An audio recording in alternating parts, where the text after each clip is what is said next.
This hardened plastic foam acts also as a good insulator. There is no problem of heat or cold in a Martian city, with an abundance of atomic power. The whole city is air-conditioned, free from dust and fumes, and is maintained at a constant temperature of about 68 degrees. Further comfort is assured the occupants of each home by its own air conditioner. Huge electronic pumps suck in and filter the thin outside air and raise the pressure to about 7 pounds per square inch. This is somewhat of the same way in which a modern Earth airliner pressurizes the passenger cabins. It also strengthens the overhead dome structure by pushing out uniformly at all points simultaneously. As the outside atmosphere is very rare and of a low oxygen content, the Martian cities are becoming less and less dependent on that source of air supply. Many thousands of years ago they learned how to obtain air from water by electrolysis. They also make a great effort to create great underground reservoirs near the ice caps to drain off and store any surplus surface water, which also, along with the oxygen, has become increasingly rare through the centuries. At the present time, scientists on Mars are learning to make air and water synthetically out of other elements. They have also explored every possible existing subterranean river or lake and have added much to the dwindling water supply by some important discoveries. It is estimated that, with careful conservation, they will have enough water for several thousand years, during which time other means will have been arrived at for solving this problem. Mars is very rich in mineral deposits, of which some of the radioactive variety are especially abundant. The planet has also, like the Earth, a molten liquid core of some of the more dense elements. Scientists on Mars are tapping these deep fiery realms as an extra or added power supply, although the abundant radioactive elements are at present more than adequate to supply all the needs. All buildings are supplied with electric power from the central power plant. The power is radiated over ultra-high frequency beams which crisscross the streets, and are relayed by smaller substations. On top of each building is a split ball-like antenna which intersects these power beams, bringing power down onto a small secondary radiator which in turn radiates the power through the building, lighting the lights, operating the various motors, etc. These are, of course, all constructed very differently than the motors and electric lights on Earth, which are large, clumsy and very inefficient by comparison. View of a street in one of the Martian underground cities inside the metal tubes which the astronomer takes to be canals. Window glass is a polarized material which transmits light one way, from outside in, which gives privacy without the problem of shade and drapes. A simple metal folding shutter is sometimes drawn across the window to shut out the light when sleeping, etc. Furniture in the home is very simple and is contoured to the body and is made of metal and plastic. The houses are not overly furnished, as are so many of Earth homes, yet there is sufficient for comfort in a simple fashion. Rugs are a plastic foam-like material which is springy and resilient with no dusty nap. Various colors are used and slightly raised designs which give variety and charm to the lovely overall appearance. The kitchens would be a delight to the Earth woman. All cooking is done in an oven which is built in a wall cabinet. The oven is operated on high frequencies which cook all foods in a matter of a very few minutes, or in most cases only a few seconds. There is a dial-like indicator which is preset. The food to be cooked is placed in the oven, the door closed, a red light flashes, and presto, the meal is cooked. I did not see any boiling or frying, in the conventional way. After dinner, the dishwashing is a very quick and simple process.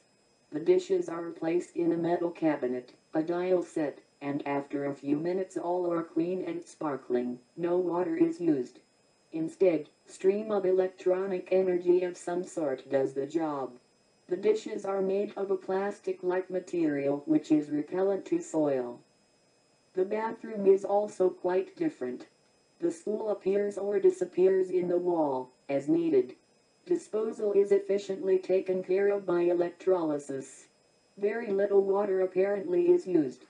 Bathing is done in a small booth where an atomized spray of pleasant-smelling liquid is sprayed on the body and wiped off with a very absorbent towel. Here also, no water is used. There is also some kind of energy ray used which stimulates and leaves the body very refreshed. Teeth are cleaned with a sort of electronic brush which is a metal rod on a handle. Moving it around the teeth directs a flow of energy which cleans and stimulates the teeth and gums. Very little of the normally expected house cleaning is done in a Martian home. All interior surfaces are dirty repellent and, as the air is normally very clean and inasmuch as there is no smoking, frying or similar soot procedures, the homes are very clean and spotless. Mounting a flight of stairs to the roof, we emerge onto a typical Martian garden. The roofs of these homes are flat and planted with a wide variety of fruits, vegetables and flowers. Each home grows quite a lot of the normal supply of foods to fit consumes. They take great pride in these roof gardens and frequently engage in friendly competition in contests between neighbors in an attempt to raise the most beautiful display of horticulture. Returning to the street after my first glimpse into a Martian home, I became aware that there was something missing which was customarily found in a city. Glancing up and down the street, it suddenly occurred to me. There were no stores, no shops, no neon signs or any of the familiar garishness one finds in our cities. My bewilderment caused Muriel to smile. Motioning me to following, he walked over to where a low, circular platform stood, up a few inches from the street level.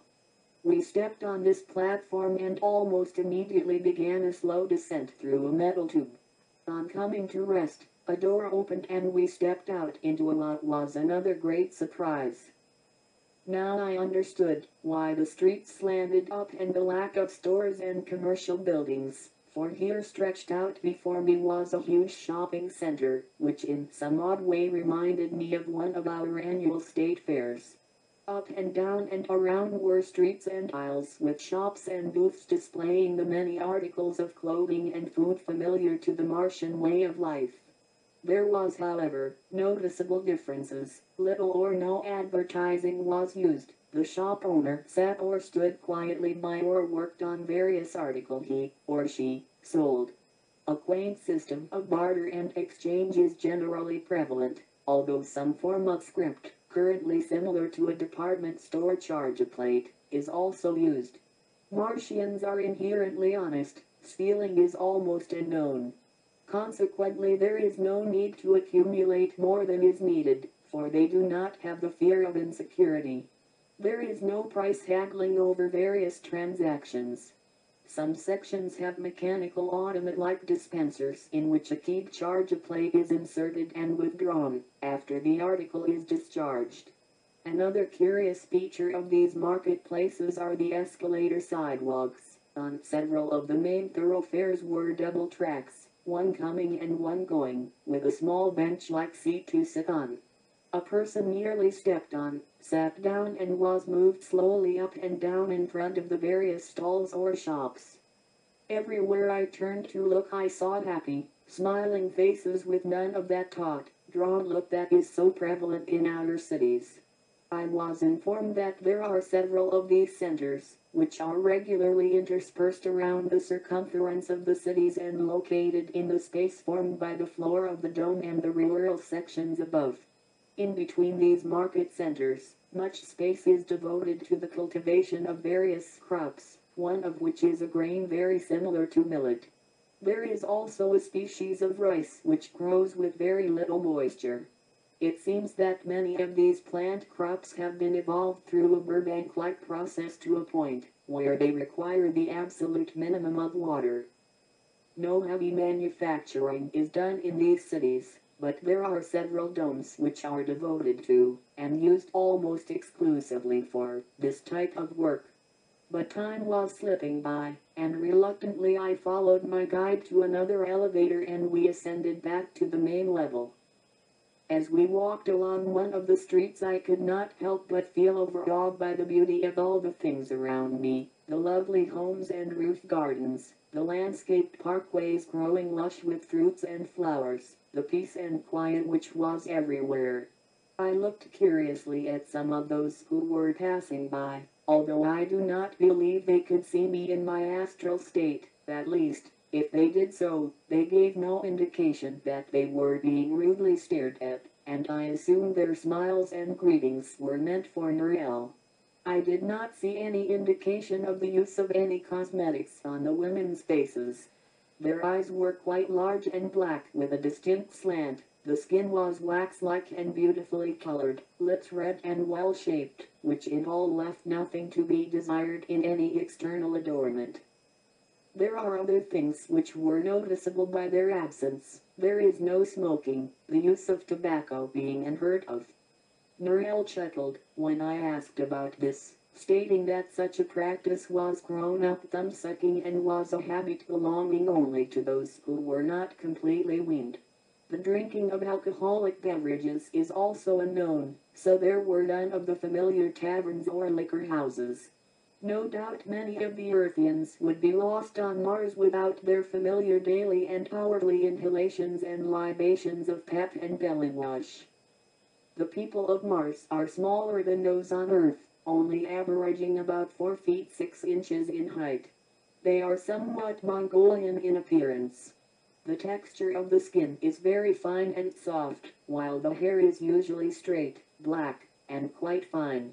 The men do not need to shave, for they have eradicated electronically the growth of hair from their faces when still young.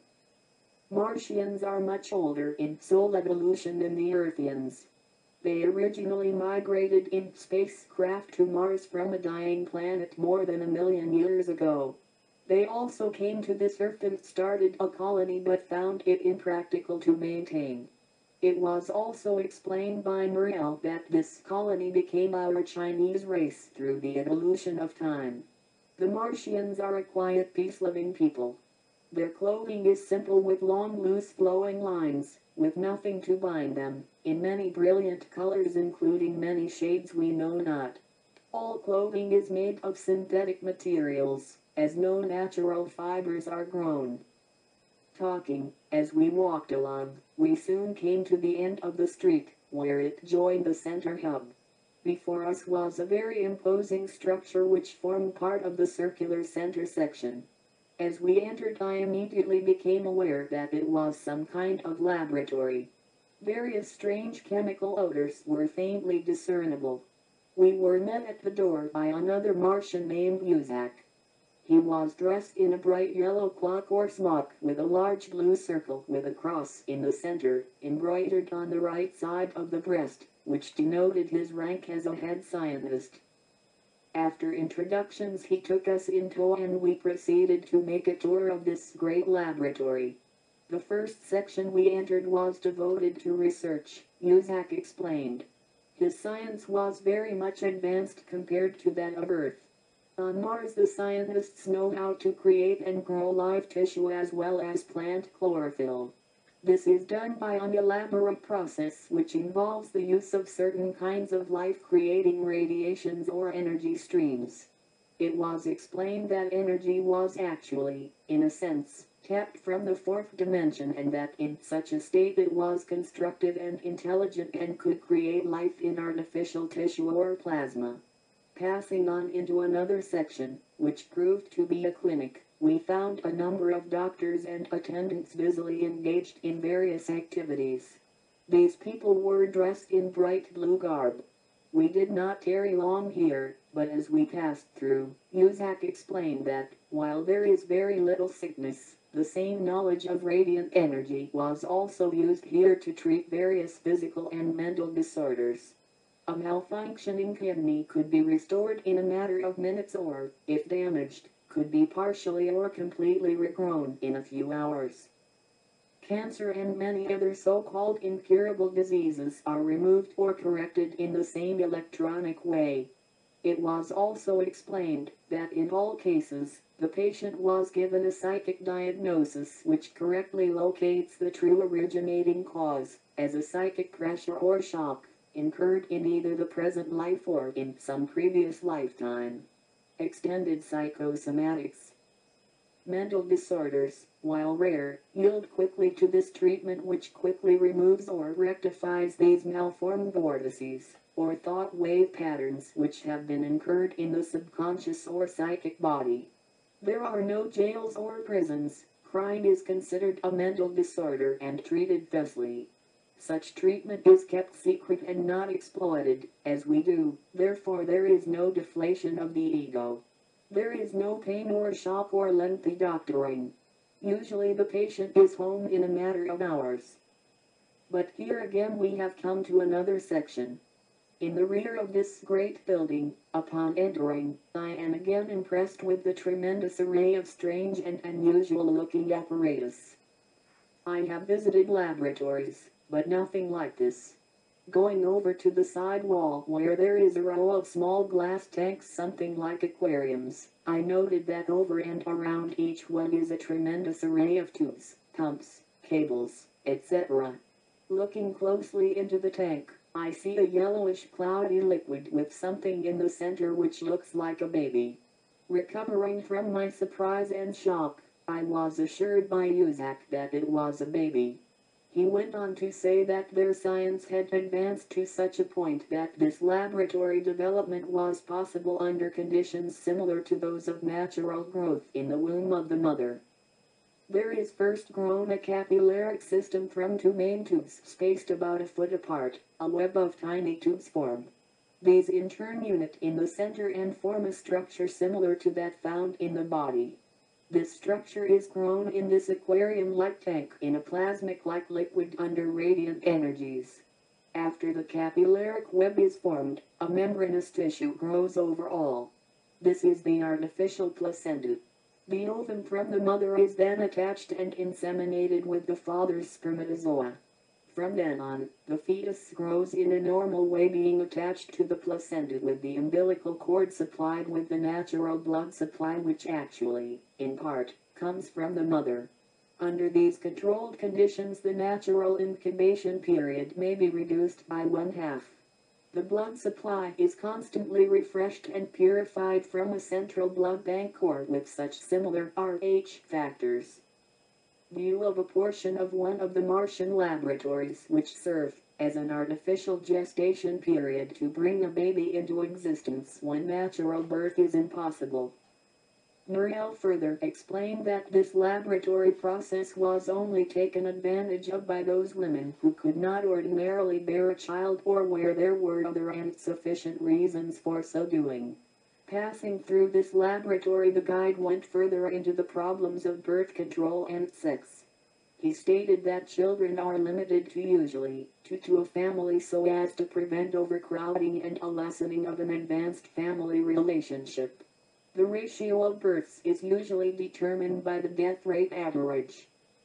Sex relations are very sacred and considered a great creative gift.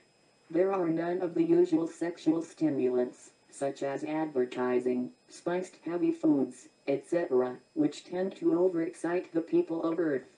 Consequently, sex assumes its rightful place in the life of the Martians. These people have a basic spiritual concept, which